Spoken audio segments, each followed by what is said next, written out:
4장 1절로 9절까지의 말씀입니다. 저와 교독하시겠습니다. 예수께서 다시 바닷가에서 가르치시니 큰 무리가 모여들거늘 예수께서 바다에 떠있는 배에 올라 앉으시고 온 무리는 바닷가 육지에 있더라.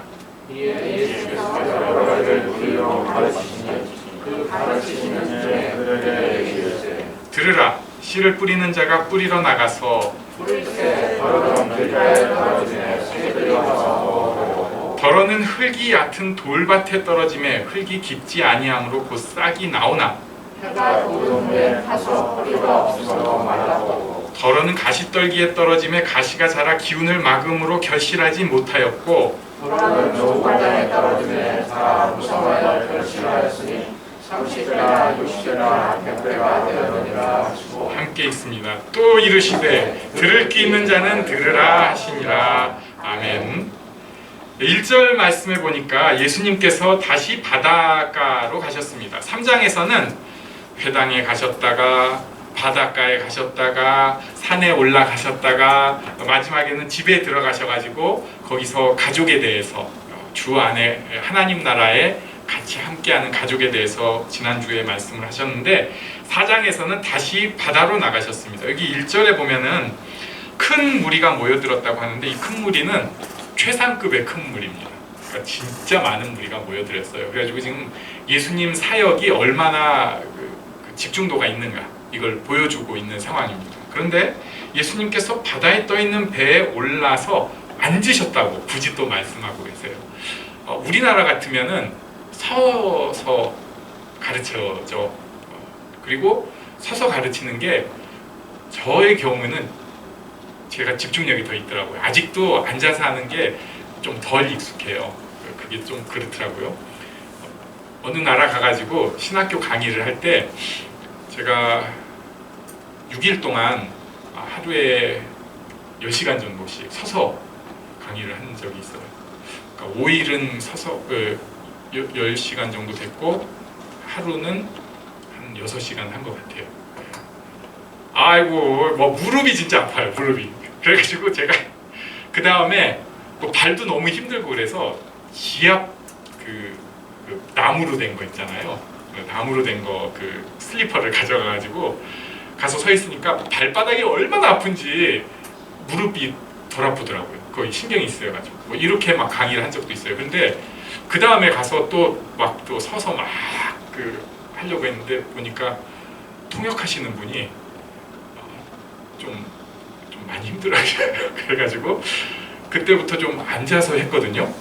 근데 저는 매가리가 좀 빠지더라고요. 제가 졸리고 그래가지고 그 다음부터 다시 서서 하기도 하고 뭐 앉아서 하기도 하고 경우에 따라서 그랬는데 이제 뭐 앞으로 또 갈 기회가 있을지는 모르겠습니다. 그런데 이스라엘에서 이렇게 가르친다는 것은 특히 랍비가 가르친다는 것은 앉아서 가르친다. 이 문헌에 꼭 보면 그렇게 나와요. 그러니까 사람들이 랍비가 딱 앉으면 무슨 생각이 드냐면 가르침이 있겠구나. 그래서 신약 성경 곳곳에도 예수님께서 앉으시니가 나오죠. 산에 올라가 앉으시니 제자들이 나온지라 이런 거. 그러니까 가르치기 위해서 앉으신 거예요. 마찬가지로 바다에서도 앉으시니까 사람들이 이제 가르치신다 하면서 아마 잠잠하고 귀를 기울인 것 같습니다. 그때 예수님께서 비유로 여러 가지 비유로 가르치셨습니다. 그 가르치신 중에 그들에게 이르시되, 그러니까 비유를 한 가지만 하신 게 아니라 여러 가지를 하셨어요. 우리 몇 주간 이제 4장을 볼 텐데 4장에도 여러 비유가 나옵니다. 그런데 그 중에서 유명한 비유의 말씀이 있습니다. 3절부터 보면은 들으라, 씨를 뿌리는 자가 뿌리러 나갔다. 뿌리러 나갔다. 그러니까 씨를 뿌리러 나가는 사람에 대해서 뿌리러 나갔다 이렇게 얘기를 할 때 사람들이 그냥 예수님이 지금 뭔가 그 영적인 가르침을 주고 계시는데 거기서 머리가 갑자기 뭔가 이렇게 한번 들었다 놓는 느낌인 거예요.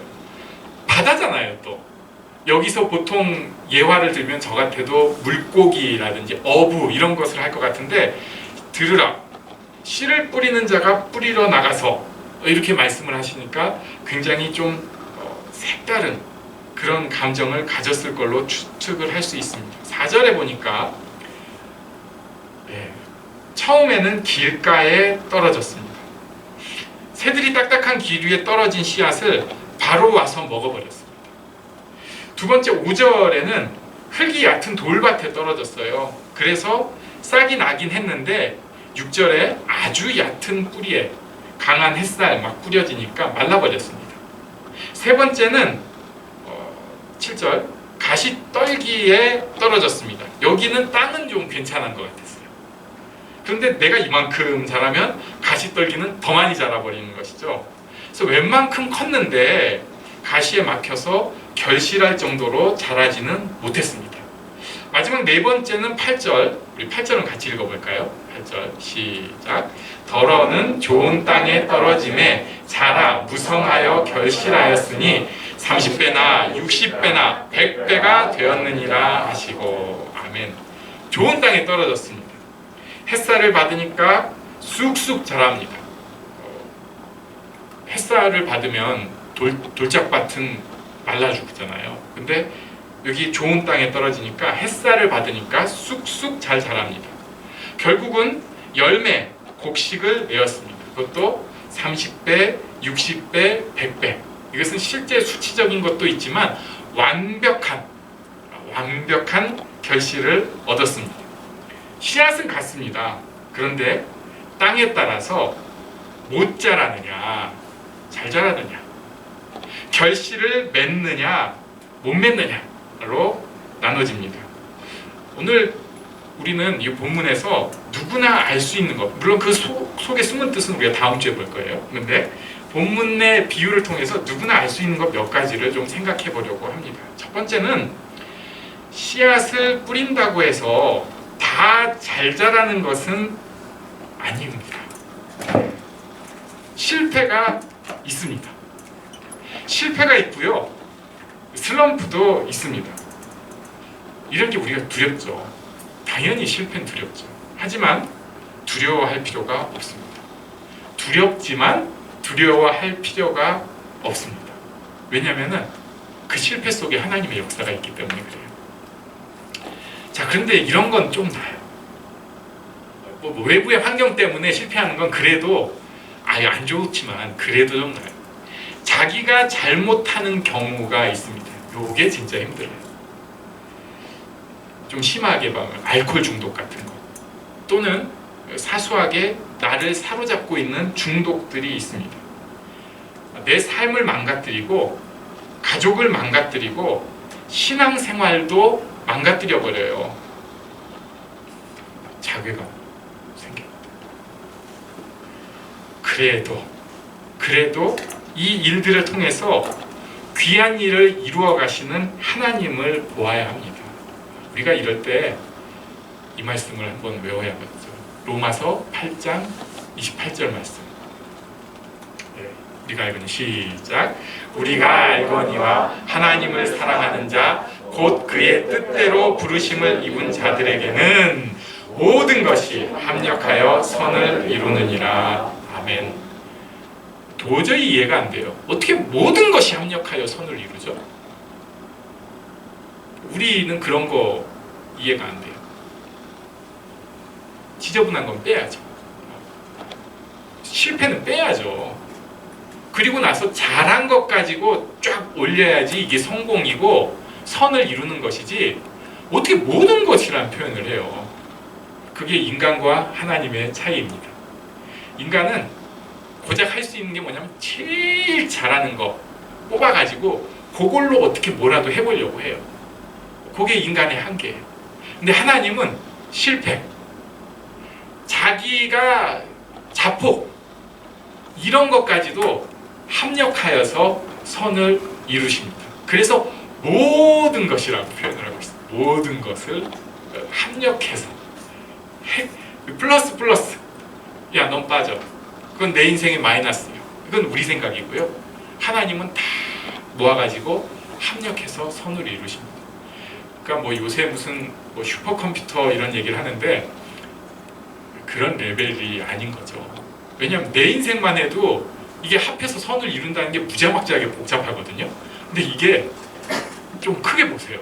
그럼 내 인생만 있나요? 우리 여기에도 벌써 인생이 몇십 개 하잖아요. 우리나라의 인구가 뭐 몇천만이면 이게 막 이게 엉키잖아요. 세계 인구가 뭐 몇십억이라고 하는데 이게 또 엉키잖아요. 이게 역사를 통해서 또 이게 쌓이잖아요. 하나님께서는 그걸 다 조화롭게 합력하여 선을 이루시는 분입니다. 우리에게 이 믿음의 선포가 꼭 있기를 바랍니다. 어떨 때는 너무 힘들어가지고 이런 말 할 때 있어요. 뭐, 이번 생은 망했어, 이 생망? 막 이런 얘기하는데 그런 건요, 할 때 입을 좀 쳐주세요. 입이 방정이다. 내가 이제 재밌으려고 하는 얘기지만 그것도 하지 말아야지. 우리가 좀 약하잖아요. 그러니까 하나님께서 선을 이루실 거야. 잘 될 거야. 그래도 하나님이 일하신다.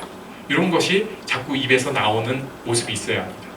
그냥 막연히 불안해가지고 입으로 그런 것을 하는 것이 아니라 하나님께서 합력하여 선을 이루신다는 믿음 안에서 선언할 수 있는 거예요. 실패가 있지만 하나님께서 합력하여 선을 이루신다. 이 믿음이 우리에게 있기를 바랍니다. 두 번째는 잘 안 되는 경우도 있지만 잘 되는 경우도 있다는 거예요. 다르다는 것입니다. 뭐냐면요, 사람마다 경우마다 똑같지 않아요. 모두가 다릅니다. 모두가 달라요. 본문에는 그 땅의 여건과 상태에 따라서 열매가 잘 맺히고 뭐 안 맺히고 이런 게 나와요. 그래서 겁내지 말고 뿌리는 것이 필요합니다. 찬송가 496장.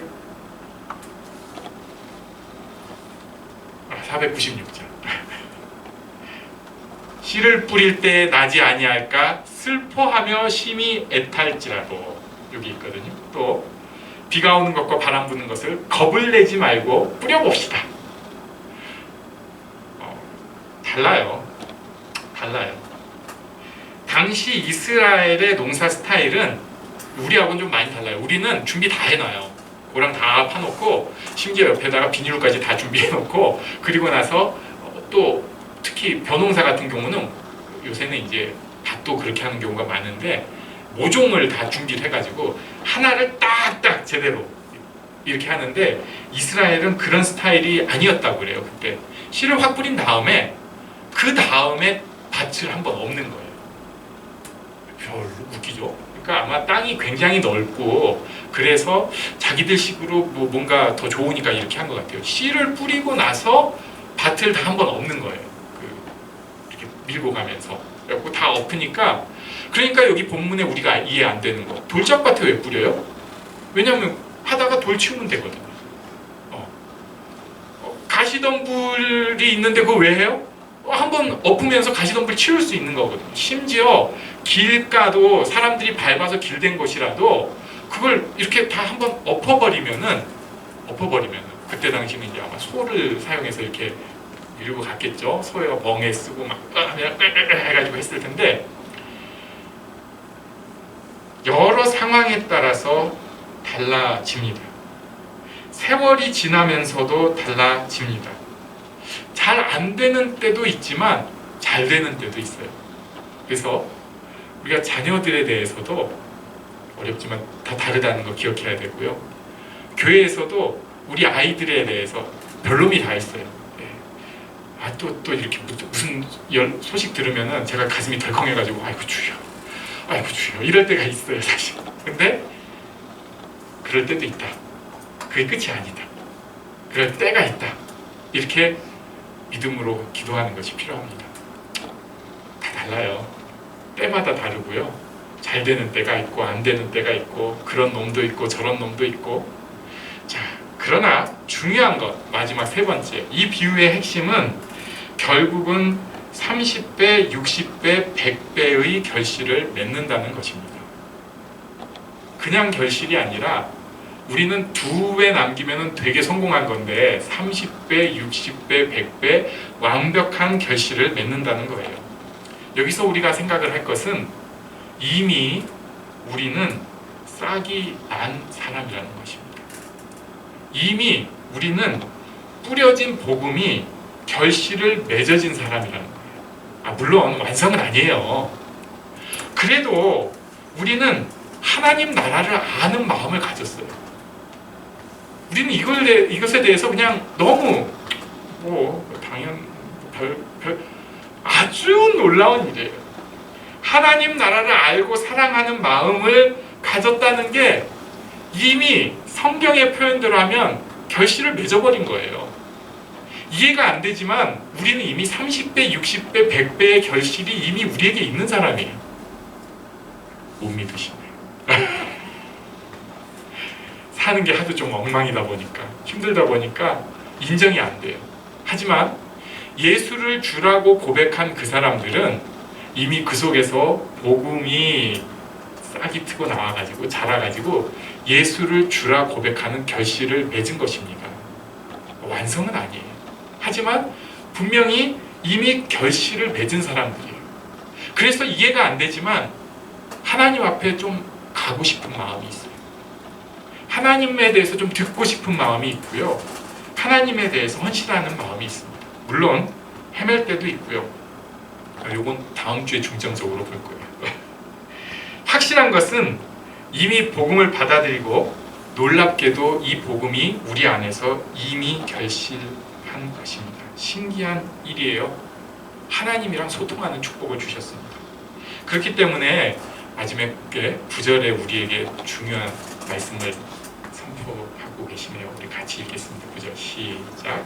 또 이르시되 들을 귀 있는 자는 들으라 하시니라. 아멘. 들을 귀 있는 사람들은 들어야 합니다. 그러니까 바꿔서 얘기하면요, 이미 결실한 사람들, 들을 귀 있는 사람이에요. 우리가 지금 들을 귀 있는 사람이라고요. 그래서 우리는 들어야 합니다. 요즘은 물론 꼭 듣는 것만 아니라 보는 것도 듣는 게 되는 거죠. 마음으로 듣는 거예요. 눈으로 보는 것도 마음으로 듣는 거예요. 하나님의 말씀에 귀를 기울이는 것이 우리에게 주어진 축복이면서 숙제이기도 합니다. 이미 우리는 결실을 맺은 사람이고 이제 이것을 진짜 누리고 살아야 합니다. 어려움도 있겠지만 이것을 누리는 축복이 우리 앞에 펼쳐져 있습니다. 이것을 믿음으로 선포하고 받아들이는 우리가 되면 좋겠습니다. 사람들한테 여유 있는 미소를 보일 수 있어요. 자녀들한테 조바심과 그 불안함으로 예! 하는 게 아니라 넌 잘 될 거야 하는 그 여유 있는 믿음의 마음의 표현, 사랑의 표현을 할 수 있습니다. 우리에게 주어진 축복입니다.